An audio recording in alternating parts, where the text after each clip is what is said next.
Did y'all hear that? Keep it down. Во образложението на Светската награда за храна се фали Джо Лак за незиното раководење со Heifer International, што се опишува како една од водечките непрофитни организации за борба против глад во светот.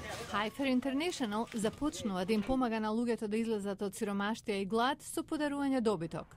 Со подарокот доаѓа и обука како да се грижат за животните и да работат во заедницата. Животните обезбедуваат храна, но и приход.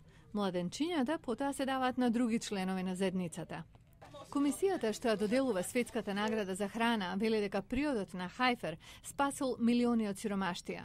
Например, Джо Лак вели дека една жена родена во сиромашно село во Зимбабве завршила со докторат во Соединетите Американски држави, почнувајќи со помошта од една коза.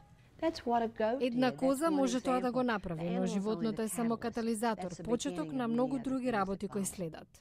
Джо Лак ја дели годинешнава награда со Дейвид Бекман, председателот на Леп за светот. Организацијата регрутира стотици илјади луѓе од црквите во САД.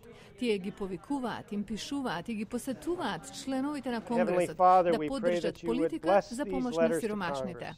Комисијата за доделување на наградата вели дека напорите на овие организации последнава деценија помогнале за 4 пати да се зголеми американската помош за Африка и да се удвои помошта за сиромашните во САД.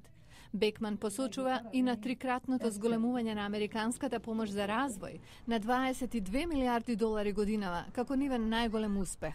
I think that wouldn't have happened without the advocacy of hundreds of thousands of Ништо од ова не ќе се случеше без работата на илјадници луѓе и цркви кои се дел од Леп за светот. Двајцата лидери ќе добијат парична награда од $250,000.